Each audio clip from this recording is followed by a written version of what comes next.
A racist police officer blatantly stops the car of a black millionaire elderly woman simply because he suspects she is inappropriate for the luxury car she is driving in a wealthy neighborhood. Despite her explanations, but the shocking truth revealed afterward turns the entire situation around, forcing him to kneel and apologize. Is this a story about racial prejudice, the power of wealth, or a deeper lesson about human values? Let's explore this now, but before we begin, please share where you're watching from. And don't forget to subscribe to the channel so you won't miss out on more compelling stories in the late afternoon.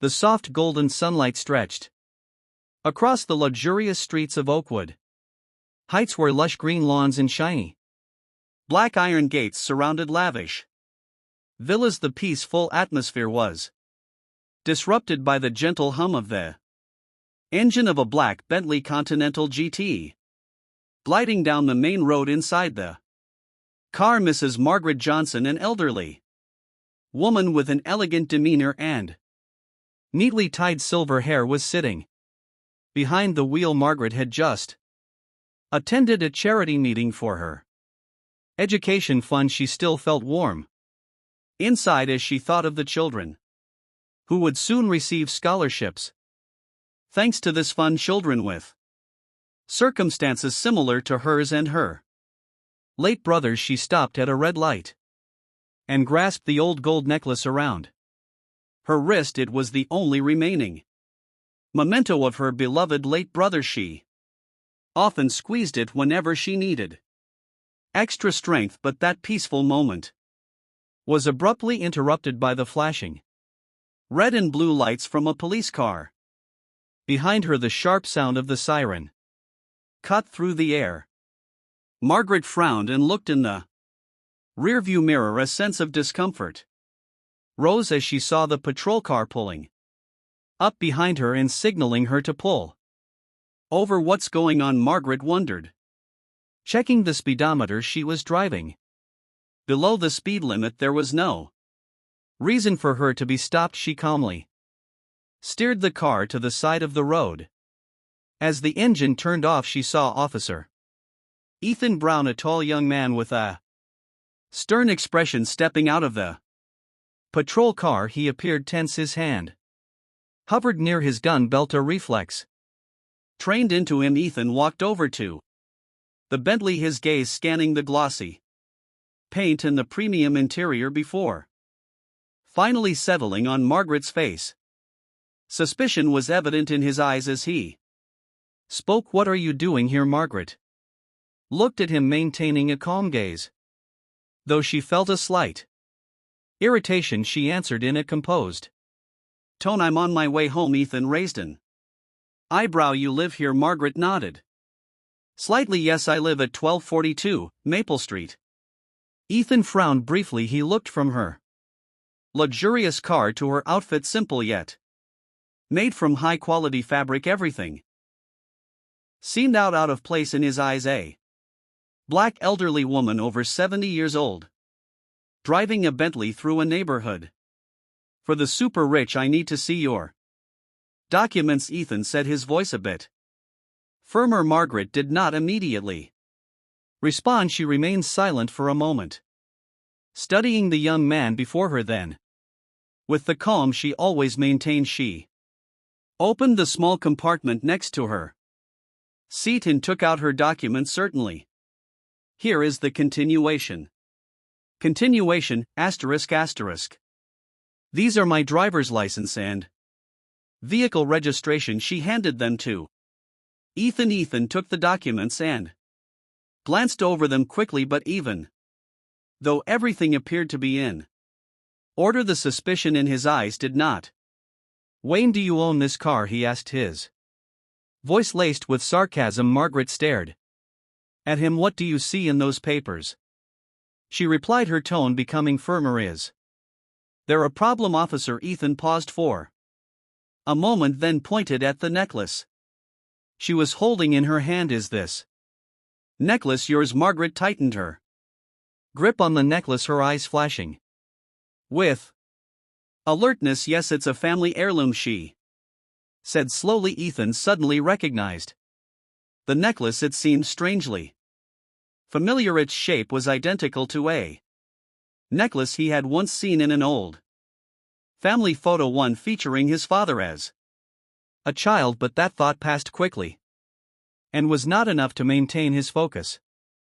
His suspicions only deepened. I need you to step out of the car, Ethan ordered, his tone colder. Margaret looked at him intently, then took a deep breath. Why do you need me to step out of the car when my documents are perfectly valid? Ethan did not answer. Instead, he took a step back, his hands slightly grazing his gun belt. Margaret understood that she had no choice but to comply. Outside, some neighbors began to notice the police and stopped. Bent, a woman paused and started filming with her phone. A man standing by the road whispered to the person next to him, "That's Mrs. Johnson. She's lived here for over a decade. Why is she being stopped?" Margaret opened the car door and stepped out with a composed demeanor. The setting sun lit her face, causing her silver hair to shimmer, but the tension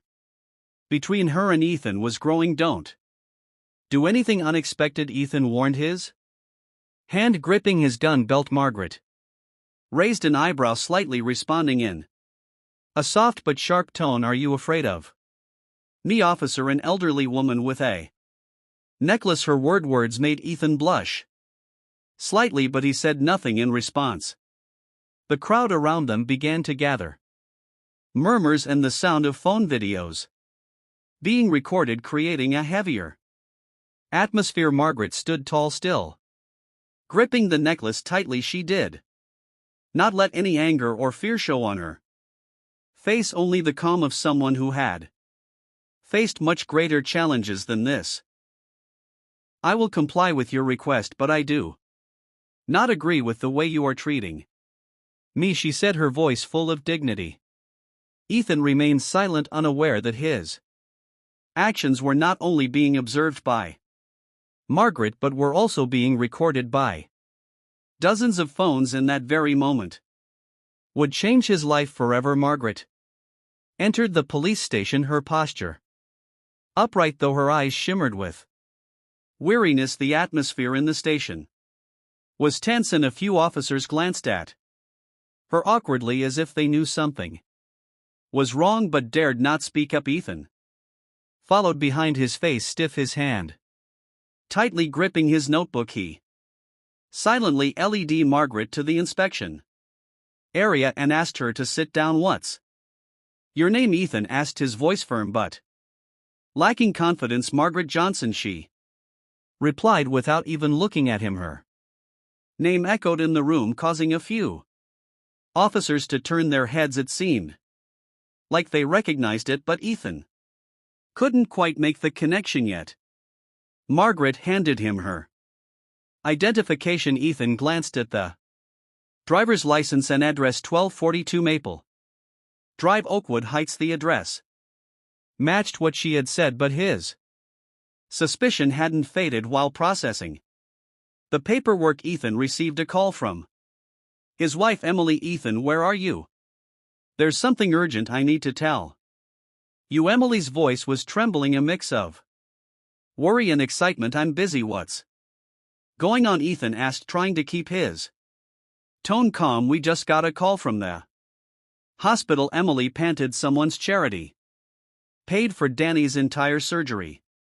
"Everything, Ethan, not just the surgery, but all the medical costs after. Do you know who did this?" Ethan stopped writing, his heart unexpectedly tightening. "Who paid?" "They said it was the Margaret Johnson Foundation." "Ethan, we don't owe the hospital anything anymore. Danny will receive full treatment. It's a miracle."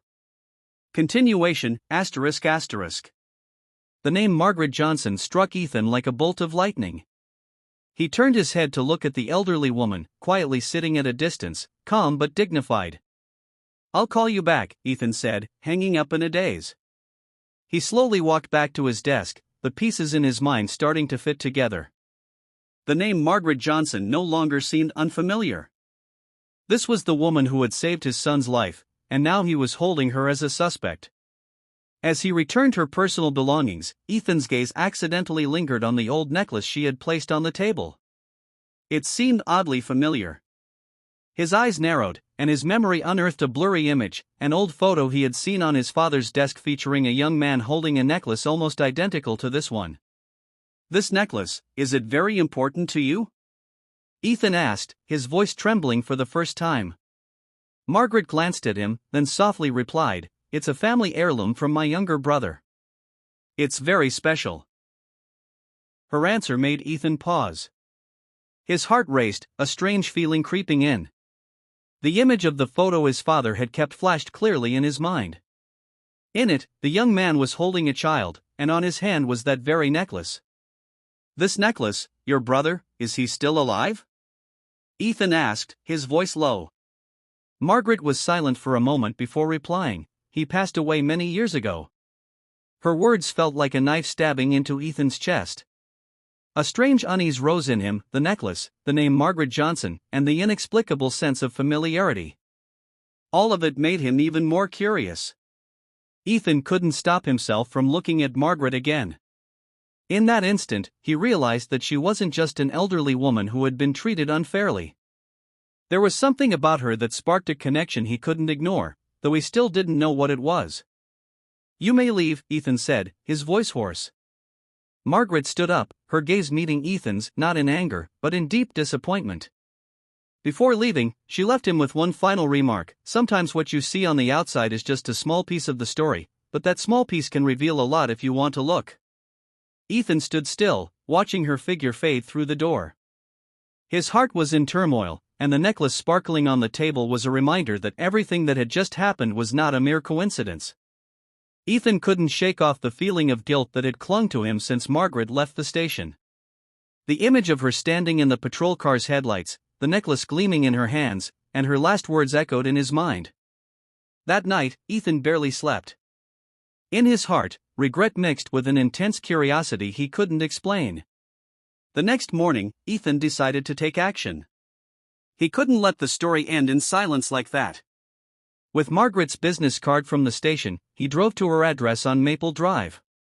Margaret Johnson was sitting in a large armchair in the living room, holding a book but gazing out the window when the doorbell rang. She furrowed her brow. Through the small glass pane, she saw Ethan standing there, his face a mix of tension and guilt. She opened the door but didn't invite him in. "What do you need, Officer Brown?" Her voice was cold. Ethan removed his police cap, his voice lowering, almost pleading. "I came here to apologize, ma'am. I was wrong. I shouldn't have treated you that way." Margaret crossed her arms, her gaze stern. "Apologize? Is it because you realized I'm the one who helped your son, or because you feel you were wrong?" Ethan remained silent for a few seconds, unsure how to respond. Margaret continued, her tone sharper. "I want to know, Ethan Brown, when you looked at me last night, what did you see? An old black woman, unworthy of driving a Bentley? Or a successful person that you couldn't accept?" Her question struck straight at Ethan's self-esteem. He lowered his head, unable to meet her gaze. I didn't think," Ethan stammered. Margaret cut him off, her eyes sharp as though she could see through his thoughts. "You did think. You thought I didn't belong here. You thought I had no right to be here, in this neighborhood, with that car. And that says a lot about you, Officer Brown." Ethan felt his face flush. He clenched his cap tightly, struggling to find words to explain, but they caught in his throat. "The necklace you were holding yesterday," Ethan suddenly said, trying to change the subject. It looks very familiar. Does it have any special meaning to you?" Margaret was momentarily surprised by the question, but her gaze softened a little. She slowly walked into the living room, leaving the door open. Ethan understood the gesture and hesitantly followed her inside. She took the necklace from the table and examined it in the daylight. "This necklace," she said slowly, "is a memento from my brother. It's the only thing left of him. He gave it to me before he left, forever. I keep it to remember him and the family I lost. Ethan stared at the necklace, the strange sense of familiarity rising again. He remembered the old photo his father had kept, showing a young man holding a similar necklace. A fleeting thought crossed his mind, but it was too vague for him to grasp. "What was your brother's name?" Ethan asked involuntarily, his voice trembling. Margaret paused, her aged eyes showing a veil of sorrow. "His name was James. James Johnson." The name echoed like a reverberation in Ethan's mind. He stood there, frozen, as if he had just touched a secret greater than his understanding. Continuation, ***. Margaret looked at him, her eyes probing. "Are you asking all these things because you feel guilty or because you're curious to know something?" Ethan couldn't answer immediately. Inside him, deep regret for the way he had treated her intertwined with an intense curiosity about the necklace and her brother.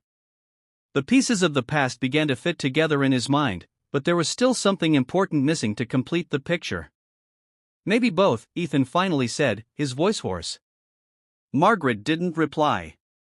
She simply sat down in the chair, still holding the necklace close to her heart as if protecting a precious memory. She left Ethan standing there, facing the confusion and inner turmoil he had brought upon himself.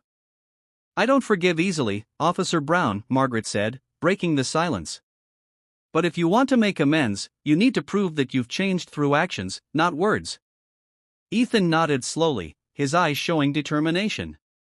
He knew that this was not just an opportunity to right his wrongs but also a chance to uncover a truth hidden beneath the surface, a truth that could change the way he saw the past and himself. Margaret sat at an old wooden table in her home library, holding her phone. After she met with Ethan, her mind was restless. Questions kept swirling in her mind. Why had Ethan been so intrigued by her necklace? Why did he look so familiar to her? Determined not to let her curiosity torment her further, Margaret called Linda Marks, an investigator she had worked with on previous charity projects.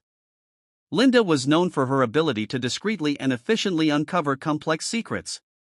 "Linda, I need your help to investigate someone," Margaret said, her voice calm but her eyes filled with resolve. "Of course, Mrs. Johnson. Who do you want me to look into?" Linda asked, sitting up straight at her desk. "Ethan Brown. He's a police officer, and I need to know everything about his family, especially his parents and his background," Margaret replied. Linda immediately agreed and began the investigation. Meanwhile, Margaret sat silently in the quiet room, her eyes focused on the necklace resting on the table. Memories of her younger brother, James Johnson, flashed in her mind as clearly as if it had happened just yesterday. At the same time, Ethan, driven by curiosity, was also preoccupied with thoughts of Margaret's necklace. The image of the necklace in the old letter his father had kept seemed connected to the one Margaret wore. Ethan rummaged through an old drawer in his office, where he had stored his father's belongings after his passing. His hand trembled as he pulled out a yellowed letter, his father's handwriting still legible. "Dear son. There are things I've always wanted to tell you but didn't know how to begin. There was a family I used to belong to, but for many reasons, I left them. If one day you find someone wearing a gold necklace with the letter J engraved on it, remember, that is your family." Ethan stared at the words, his heart racing. "That necklace, it belongs to Margaret," he murmured, a strange feeling rising within him, half curiosity, half unease.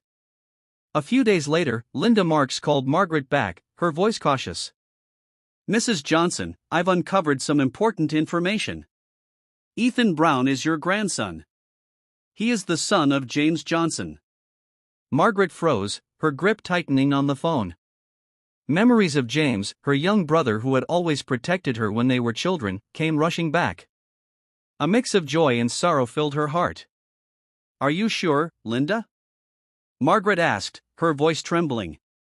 "I checked his birth certificate and family records. His father's name is James Johnson, and there's enough evidence to confirm this connection," Linda confirmed. Margaret sighed, placing the phone down on the table. Her heart felt heavy.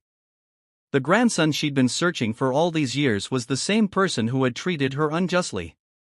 At the same time, Ethan, after reading the letter, reached out to a friend who worked in the archives to dig deeper into his father's family. An unexpected record surfaced. James Johnson, who had been reported missing after an accident, had a sister named Margaret Johnson. Ethan sat still in his chair, his eyes glued to the name. Margaret is my aunt. He couldn't believe what he had just discovered. Margaret's image appeared in his mind, but this time not with reproachful eyes, rather, the face of a long-lost relative. Ethan decided to visit Margaret again. He needed to face her to get clear answers.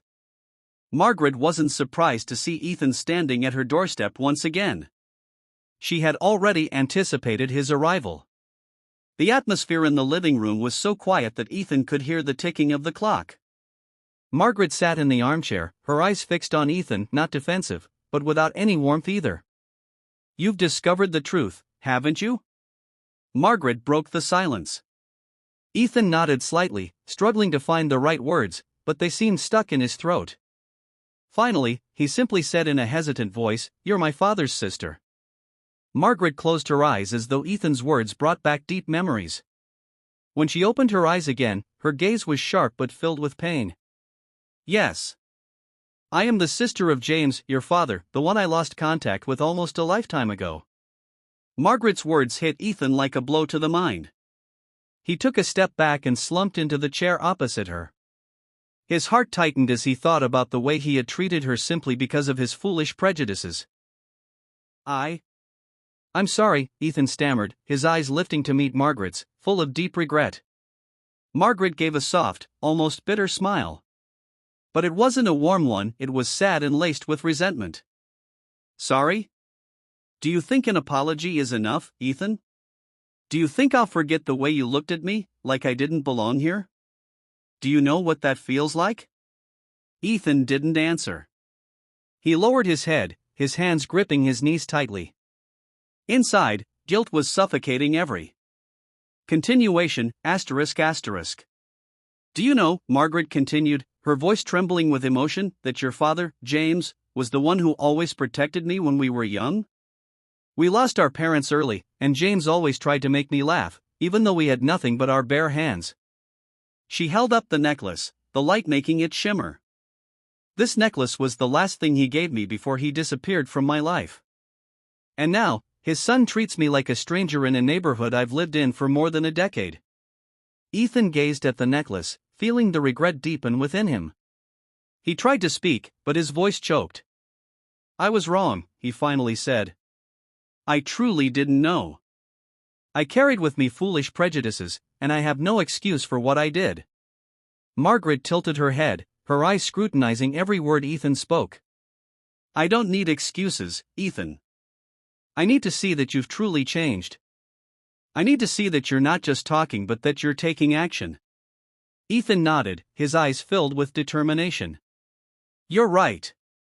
I don't deserve your forgiveness just by apologizing. But I will prove it. I will prove that I'm not the man you met that day." Margaret looked at him for a long time, her eyes seeming to pierce through his soul. Finally, she gave a slight nod, her voice still cold but less sharp. "I hope you keep your word, Ethan. Because if not, I will never consider you family." Her words cut deep into Ethan's heart. He understood that this was his only chance to make amends, not just to regain Margaret's trust, but to atone for his father's lost family. That night, Ethan returned home, his mind swirling with thoughts. For the first time, he truly felt the pain his father had carried throughout his life. James Johnson, he thought quietly. Dad lost his family once, and now I'm about to do the same. He knew what he had to do. But would his actions be enough to change everything?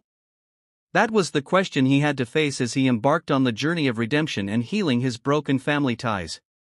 The next morning, the early sunlight filtered through the tree branches, casting its rays onto the window where Margaret sat at the table. Her eyes were fixed on old letters that had yellowed with age. Her mind drifted back to the past, to the time when she and James were children, sharing difficult moments but filled with love. The necklace still lay in her hand, shimmering like a bridge connecting the present with the past. A soft knock on the front door snapped Margaret back to the present. Ethan stood there, looking somewhat awkward but with eyes full of determination. She invited him in for the first time without any clear sign of defensiveness. Mrs. Margaret, Ethan began, his voice serious and sincere. I want to learn more about my father, about my family. And if you allow me, I'd like to start with what you know. Margaret paused for a moment, her eyes seeming to assess the truth in his words. Finally, she stood up, opened a drawer in the large wooden cabinet, and pulled out an old wooden box.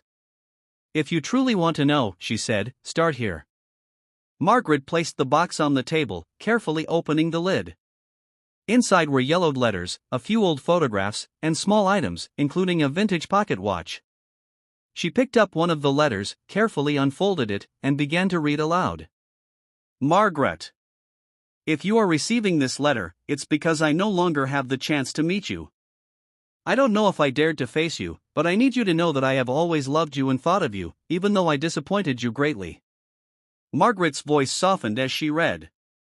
Ethan was silent, staring at the words from a father he had hardly known.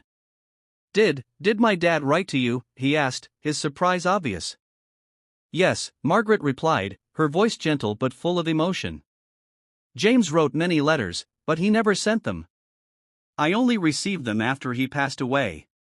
Margaret set the letter down, took out a few more letters, and placed them on the table. Ethan picked one up and began reading slowly.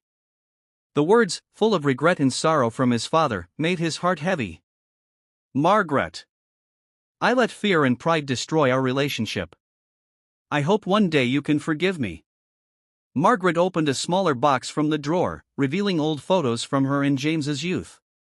She skimmed through each one, stopping at a special photo, her eyes softening. This is James, she said, handing the photo to Ethan. He was about 20 years old. He had just gotten his first job, and he was so proud. Ethan took the photo, feeling as if he were looking at a younger version of himself. The eyes, the smile, the stance, all so familiar. You look so much like him, Margaret said, her voice filled with emotion. Margaret smiled softly, but there was sadness and nostalgia in it. Not just the looks, Ethan. You have the same stubbornness and determination as James.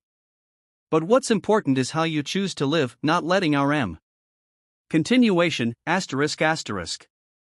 Margaret and Ethan decided to visit an old storage room where her family had kept historical documents and images. In the dusty room under dim light, they rummaged through the old wooden cabinets. Ethan found an old group photo from a family gathering. Margaret was standing next to a tall young man with a bright smile. Next to them was his father, James, holding Margaret tightly. When was this taken? Ethan asked, holding up the photo. Margaret looked over and smiled softly. That was our last family gathering before James decided to leave. At that time, I didn't know it would be the last time I saw him for many years. Ethan looked closely at the photo, his gaze falling on a small necklace James was wearing, identical to the one Margaret still kept. He turned to her, feeling the loss she had endured. My dad loved you, Ethan said, his voice trembling. And I can see it in his eyes. After leaving the storage room, Ethan sat in Margaret's living room, going through the photos and letters they had just found. His heart was filled with a new sensation, as if he was beginning to understand more about the father he once thought he knew. Margaret sat down next to him, placing her hand on his shoulder. Ethan, I don't blame you for what your father did, and you can't change the past. But I need you to prove that you won't let your father's mistakes continue. Can you do that? Ethan looked up at her, his eyes shining with determination. I will do whatever it takes to prove that, not just to you, but to myself. Margaret nodded gently, her eyes filled with hope for the first time. The journey to uncover the past not only brought answers but also provided an opportunity to rebuild the lost connections. But Ethan knew that proving himself wasn't just about words. He would need to take action, and he was ready to start. Sitting in the cozy living room surrounded by old photos and James's letters, Margaret suddenly had an idea. Everything she had been through, from the injustice of society and the pain of a broken family to her unwanted encounter with Ethan, could become the driving force to do something greater. Ethan, she said, breaking the silence, I want to start an organization, a place that can help families like ours overcome the wounds and prejudices that have divided them. Ethan looked up, his eyes curious. What do you mean? Margaret smiled softly, her gaze sparkling as she thought of her mother. I'll call it Evelyn's Embrace, after my mother. She taught me that true strength is not about revenge but about the power to heal. This organization will help families break through prejudices, not just racial, but class-based too, and find ways to heal. Ethan stood silent for a moment, feeling the depth of Margaret's words. He saw that this idea was not only meaningful but also an opportunity for him to make amends and contribute positively to the community. I want to be part of it, Ethan said, his voice firm. I want to use my own story as a lesson. If there's any way to fix my wrongs, this is it. 1 week later, Margaret and Ethan began drafting detailed plans. Margaret focused on defining the organization's goals, creating programs to support families, organizing community talks, and providing free psychological counseling. Ethan, drawing from his experience as a police officer, proposed a new initiative. We need to address the root of the problem, he said during an initial meeting of Evelyn's Embrace. A lot of prejudices come from what we don't even recognize, unconscious biases.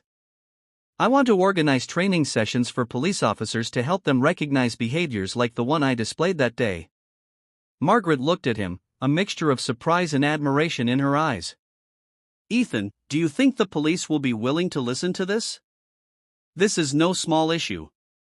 Ethan nodded, his voice resolute.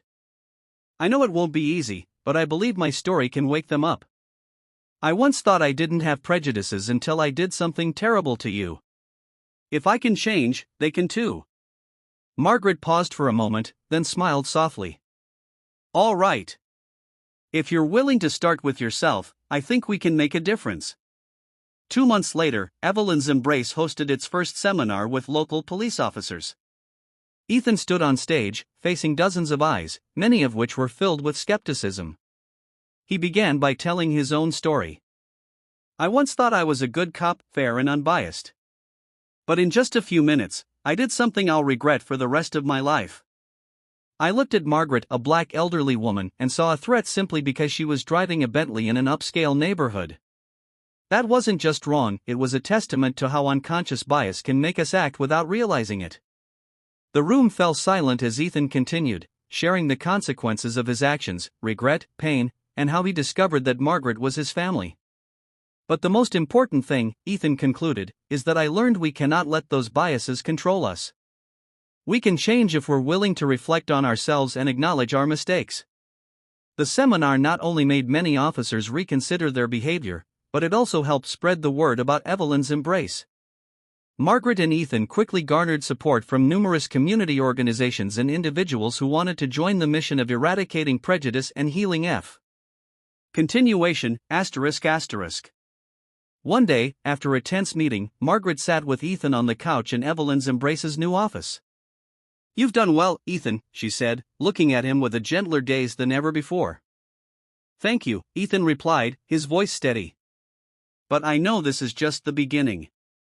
Margaret placed a hand on his shoulder, her eyes filled with hope. You've started down the right path. Keep going, and remember that James's mother, my mother, always believed that anyone could change if they wanted to. Evelyn's Embrace became not just an organization but a symbol of forgiveness and healing. Margaret and Ethan, though from different generations, built a place where people could find empathy, understanding, and the opportunity to start anew. Their journey had just begun, but the light of hope had already begun to shine from those inspiring first steps. In the following days, Ethan immersed himself fully in his work at Evelyn's Embrace. Not only did he continue to assist with the seminars, but he also directly participated in community activities. Every time he stood before a group to share his story, Ethan felt that he wasn't just atoning for his past but also contributing to creating real change. In the evenings, instead of heading home right after work, Ethan would often spend time at community centers. He met with people who had been treated unfairly like Margaret, listened to their stories, and gradually realized that his actions could make a significant difference. One afternoon, while on patrol, Ethan received a call over the radio. It was an unexpected situation. His fellow officer Paul was requesting assistance in a neighborhood near Oakwood Heights. Ethan quickly headed there. When he arrived, the scene before him reminded him of himself just months ago. Paul, a young officer, was standing next to the car of a black man. The officer's tone was cold and judgmental. You say you live here, but I've never seen you in this area, Paul said, his hand hovering near his gun. The driver, a middle-aged man dressed in a suit, remained calm but tense. I've shown you my license and proof of residence, he said. I don't know what else I need to prove. Ethan got out of his car, the situation feeling like déjà vu.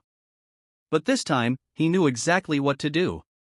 Paul, Ethan interrupted, his voice calm but firm. What's going on here? Paul turned around, a bit surprised to see Ethan.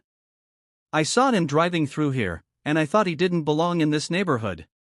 Ethan stepped forward, placing himself between Paul and the driver, his gaze intense. He's presented the proper paperwork, right? Then you have no reason to keep him here. Paul took a step back, clearly uncomfortable. I'm just following procedure.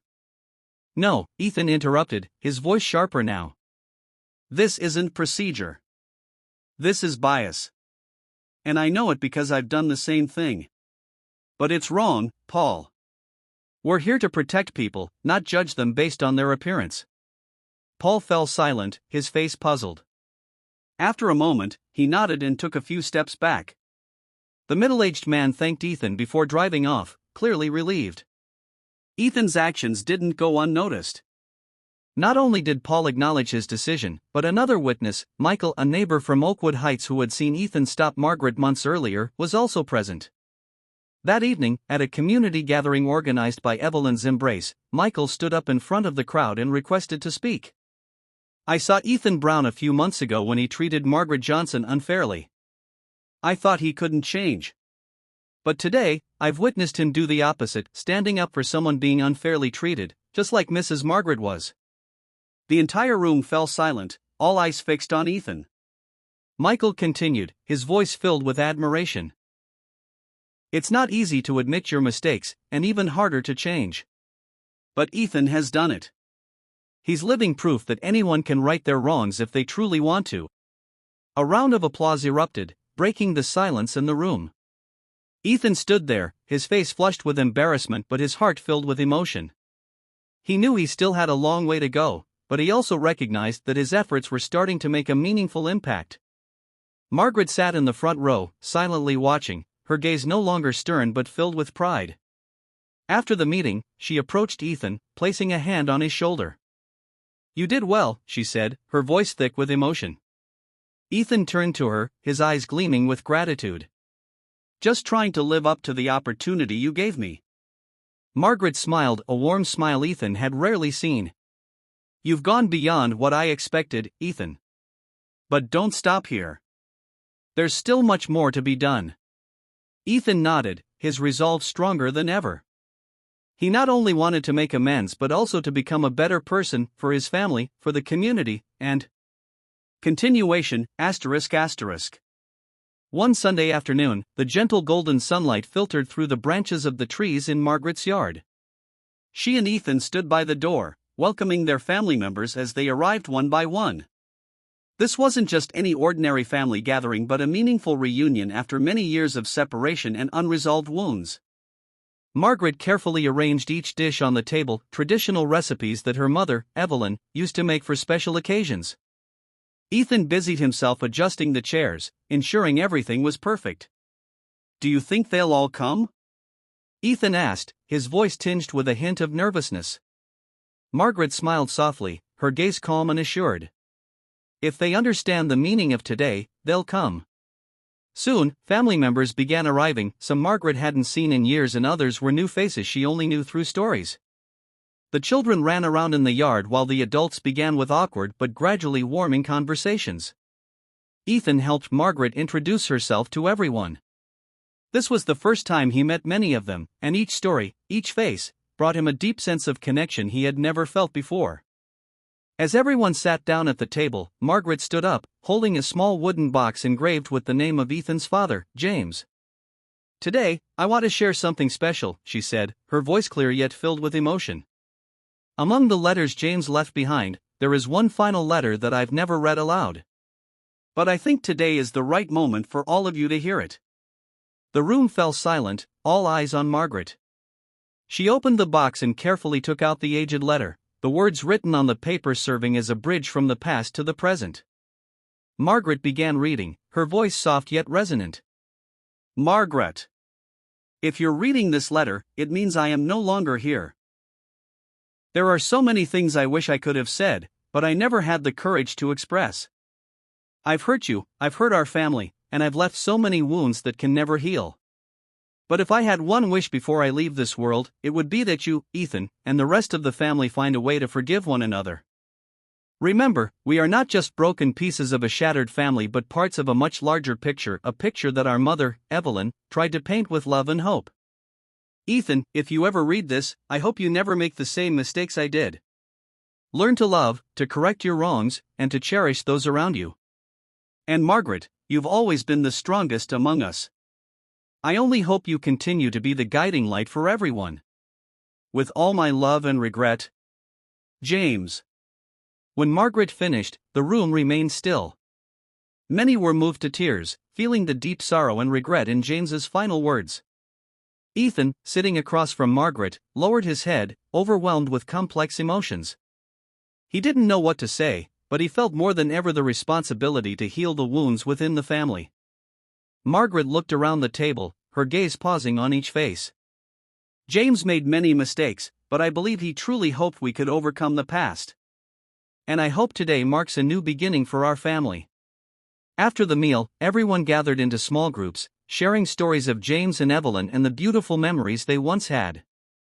Margaret and Ethan led these conversations, encouraging everyone to open up and speak about the things they had kept inside for so long.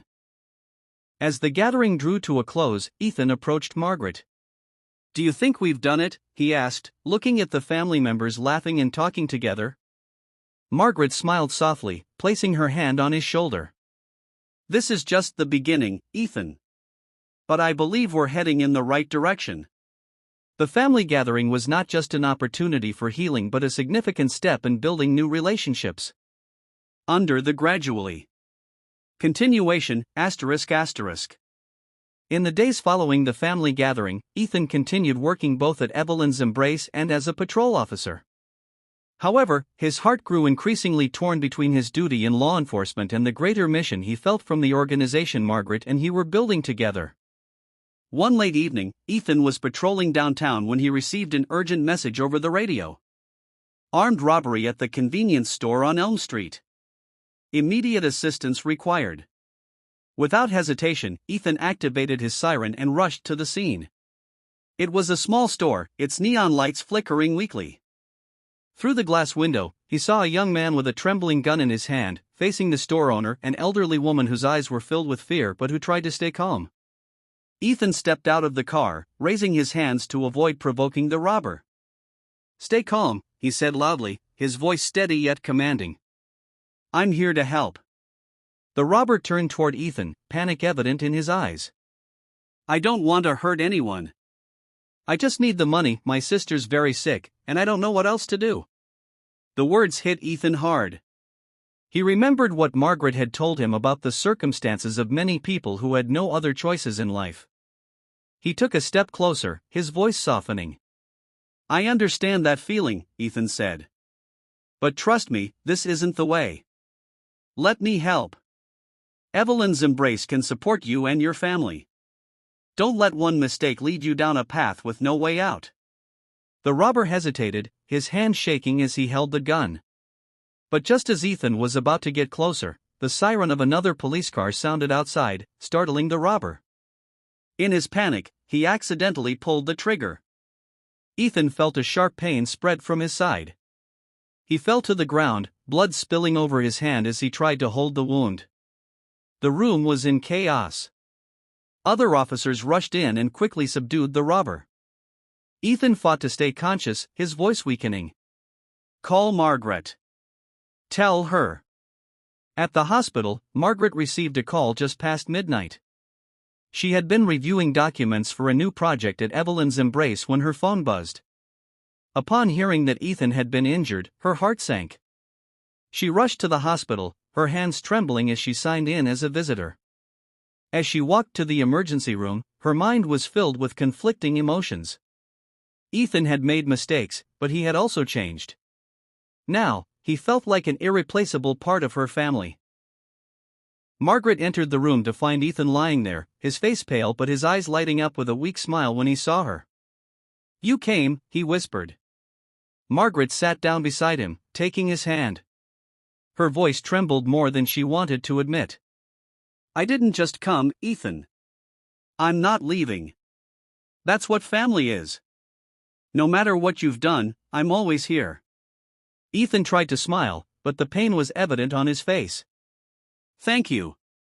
I don't think I deserve this." Margaret squeezed his hand, her voice growing firmer. "Never say that. You've come further than I ever thought possible. Don't let self-doubt hold you back." After several days of recovery, Ethan had more time to reflect on his life. The near-death experience made him realize how short life was and how essential it was to do meaningful things. He began seriously considering leaving the police force, a thought that had quietly lingered in his mind for some time. One morning, when Margaret came to visit, Ethan looked at her with determination in his eyes. "Margaret, I've made up my mind," he said. "I'm leaving the police force. I want to dedicate all my time to Evelyn's embrace. I want to do more, help more." Margaret was momentarily surprised. But when she saw the resolve in his eyes, she smiled gently. "This is a big decision, Ethan. Are you sure?" Ethan nodded, his voice resolute. "I've never been more sure of anything in my life. Every day I work at Evelyn's embrace, I feel like I'm truly fixing the mistakes of my past. I can't turn my back on that mission."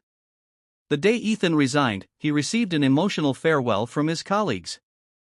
Many who had once doubted his transformation could no longer hide their respect for his decision. Margaret waited for him outside the police station. As he walked out, she hugged him tightly, something she rarely did. "You've come a long way, Ethan. I'm so proud of you," she said, her voice choked with emotion. Ethan smiled, feeling the warmth and full support from the person he had once wronged the most. "I couldn't have done this without you," he replied, his voice deep and steady. Under Margaret and Ethan's leadership, Evelyn's embrace continued to thrive.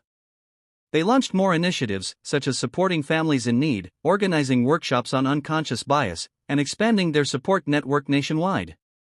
Ethan's journey, from a biased police officer to someone wholeheartedly dedicated to the community, became an inspiration to thousands.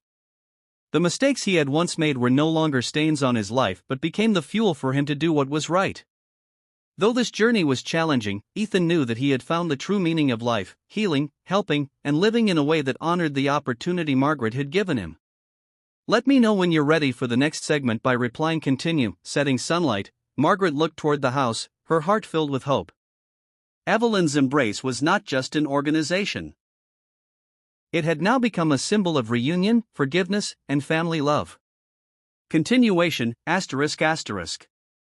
6 months after Ethan left the police force, Evelyn's embrace had become a symbol of healing and social change. The organization's programs not only helped families torn apart by prejudice and financial hardship but also hosted workshops and training sessions aimed at eliminating unconscious bias in various fields, particularly in law enforcement. Margaret and Ethan now frequently appeared together at major events, sharing their story.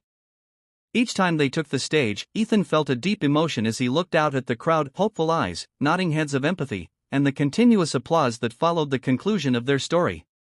One day, at an event in a large city conference center, Ethan was invited to speak before a crowd of thousands. Standing before the audience, he began with his warm, emotional voice. "Not long ago, I was a different person. I carried prejudices I didn't even realize I had. And because of those prejudices, I hurt others. But today, I stand here not to talk about the past but to talk about hope that anyone can change and make a difference." He continued to share his journey, the moment he met Margaret, the harm he had caused, and how he had learned to repair it. Each word he spoke was sincere, holding the audience's attention.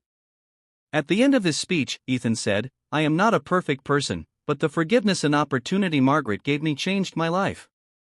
And I hope, through Evelyn's embrace, we can offer that same opportunity to many others." The hall erupted into loud applause.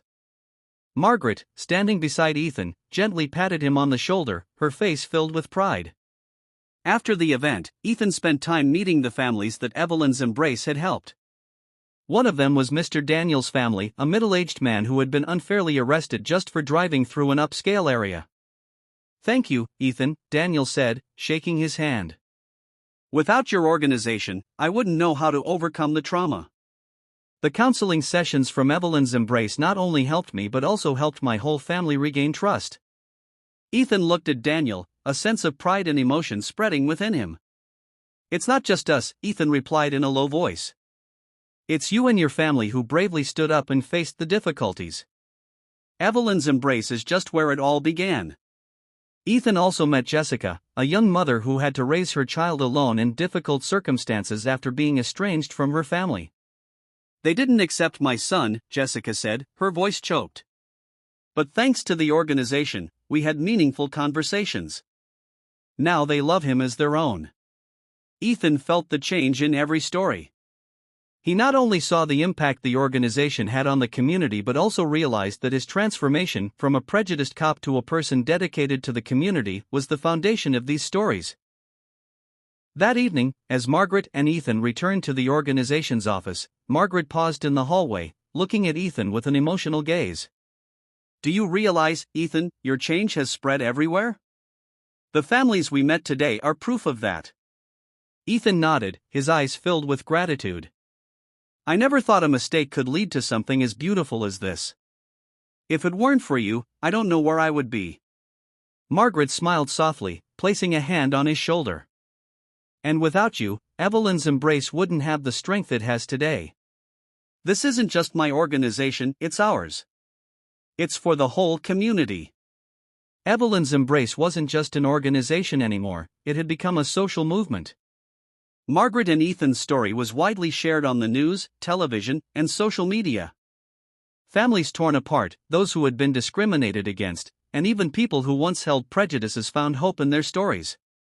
At every event they attended, Margaret and Ethan witnessed more and more people coming forward to share their own stories. Ethan began to realize that, even though he had made mistakes, he could turn those mistakes into opportunities to help others. Under the lights of a packed hall, Ethan looked at Margaret once more and softly said, "We did it, didn't we?" Margaret nodded, her eyes shining. "This is just the beginning, Ethan. There are still many people who need us." The two looked at each other, filled with hope for a future where Evelyn's Embrace would continue to be a BEA. Continuation, ****. After many months of tireless work with Evelyn's Embrace, Margaret and Ethan decided to make a special trip to visit the resting place of Margaret's mother and brother, and Ethan's father. They wanted to place a memorial not only to honor them but also to mark the end of a journey filled with pain and healing. That morning, the weather was gentle, with soft sunlight streaming through the old trees. Margaret and Ethan slowly walked along the trail leading to the cemetery, their hearts heavy but full of determination. Upon reaching the graves, Margaret knelt to adjust the bouquet of white chrysanthemums she had placed in front of the stone. She gently caressed her mother's gravestone, her voice soft but choked. "My mother always believed that love could heal all things," she whispered. "And she was right. If she could see us now, she would be so proud." Ethan stood silently, his eyes red as he read the inscription on the stone, "Evelyn Carter, a great mother who sowed seeds of love through challenges." "I was wrong so many times," Ethan said, his voice trembling. "But because of you, because of my mom, and the lessons from my dad, I've had the chance to make things right." Margaret stood up straight, placing her hand on Ethan's shoulder, giving him a gentle pat as if to comfort him. "No one is perfect, Ethan. But what matters is that you chose the right path and you've done so well." Ethan approached his father's grave. This time, he didn't feel the anger or hatred he had once felt. Instead, he bent down, placed his hand on the stone, and sighed. "My father hurt me," he said quietly. "But thanks to him, I learned how to be a better person. I forgive him, and I hope he would be proud of what I'm doing now." Margaret opened the wooden box she had brought. Inside was a small brass plaque engraved with the words, "From pain, we build love and hope, the Johnson and Carter family together." They placed the plaque next to the grave.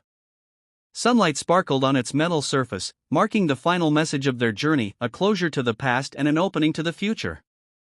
Suddenly, Ethan sat down next to the grave, emotions he had long suppressed finally bubbling to the surface. He broke down in tears, his sobs choked but filled with release. "Thank you, Margaret," he said through his tears. "Thank you for not giving up on me. If it weren't for you, I don't know what kind of person I'd be." Margaret knelt beside him, her hands old yet strong wrapped around him like a mother holding her child. "You deserve a second chance, Ethan. But don't thank me. If you hadn't changed on your own, nothing else would have been different." Ethan wiped his tears, looking up at Margaret with eyes full of gratitude and determination. "We will continue, won't we, Margaret? We won't stop here." Margaret nodded, her eyes sparkling as if holding the whole sky. "Yes, we will continue. For those who still need help. For the families who need healing. We are not doing this just for ourselves but for everyone who needs a chance to change." As they left the cemetery, the two stood for a moment, taking one last look at the memorial stone. Ethan tightly gripped Margaret's hand, not saying a word, but his eyes were full of resolve. Under the setting sun, their shadows stretched across the path, two people from two generations, but now truly a family. They knew their journey was far from over, but each step carried with it love and hope, two things they believed could erase all barriers and heal all wounds. With deep gratitude and hearts full of hope, they moved forward, bringing their story to more places like a beacon guiding those who were lost in life. Evelyn's Embrace was not just an organization, but a living testament to forgiveness, love, and the power to change lives from the deepest wounds. Continuation, ***. Margaret and Ethan's story wasn't just about personal transformation, it had become a rallying cry for change. Evelyn's Embrace continued to expand its reach, drawing support from people across the country. The organization hosted more workshops, built partnerships with schools and community centers, and introduced programs aimed at healing broken relationships and addressing systemic biases. Ethan's decision to dedicate his life to the mission gave the organization a new edge. He poured his energy into every aspect of Evelyn's Embrace, ensuring that no detail was overlooked. From hosting seminars to one-on-one counseling sessions, Ethan became the face of change for many who sought help through the organization. One day, Evelyn's Embrace received a letter from a national nonprofit organization. The letter invited Margaret and Ethan to attend a high-profile conference on racial equity and community healing.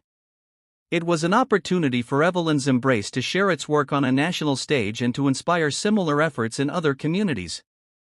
As Margaret and Ethan prepared for the conference, they realized how far they had come since their first encounter, a moment defined by prejudice and misunderstanding. At the conference, the audience of policymakers, activists, and community leaders eagerly awaited their presentation. Margaret opened with a heartfelt story about her mother, Evelyn, and the lessons she had imparted about forgiveness and resilience. "Evelyn always believed that love and understanding could heal even the deepest wounds," Margaret said. "This belief is the foundation of Evelyn's Embrace." Ethan followed, sharing his own story with the audience, the prejudices he once carried, the harm he caused Margaret, and the transformation that followed. "I was a police officer who thought I was fair and unbiased," Ethan admitted. "But I was blind to my own prejudices. When I met Margaret, I saw her as someone who didn't belong in her own community. That moment of ignorance changed my life." He paused, his voice steady but filled with emotion. "Margaret didn't have to forgive me. But she gave me a chance to change. And through Evelyn's Embrace, I've learned that change isn't just possible, it's necessary." The audience was captivated, their faces reflecting admiration and hope. Margaret concluded the presentation with a call to action. "We started Evelyn's Embrace to heal wounds within our own family. But what we've realized is that this is a journey everyone must take, whether it's reconciling with loved ones, addressing biases within ourselves, or standing up for what's right in our communities. We invite you to join us in this mission." The room erupted into applause. Many attendees approached Margaret and Ethan afterward, expressing their gratitude and pledging their support for Evelyn's Embrace. In the months that followed, Evelyn's Embrace grew into a nationwide movement. Schools implemented their programs to teach empathy and inclusivity to students. Police departments adopted their training modules to address unconscious biases. And families who had been fractured by prejudice found pathways to reconciliation. Margaret and Ethan became symbols of what was possible when individuals chose compassion over judgment and action over apathy. Media outlets began featuring their story, spreading the message of Evelyn's embrace even further. One evening, after a particularly busy day at the office, Ethan sat with Margaret in her living room. They shared a quiet moment, reflecting on the journey that had brought them there. "Do you ever think about how all of this started?" Ethan asked, his voice contemplative. Margaret smiled faintly. "I think about it every day. It's a reminder of how something so small, a moment of bias, a misunderstanding, can lead to something so much bigger." Ethan nodded. "I'm grateful for that moment. It taught me that even when we make mistakes, we can still find ways to make things right." Margaret placed her hand on Ethan's. "And I'm proud of you, Ethan. Not just for what you've done, but for who you've become." As Evelyn's embrace continued to grow, Margaret and Ethan recognized that their journey was far from over. Each new story, each new family they helped, added to the legacy they were building. And with every step forward, they carried with them the lessons of the past, lessons that had transformed their lives and the lives of so many others. Evelyn's embrace was no longer just a beacon of hope, it had become a movement that embodied the power of love, forgiveness, and the courage to change.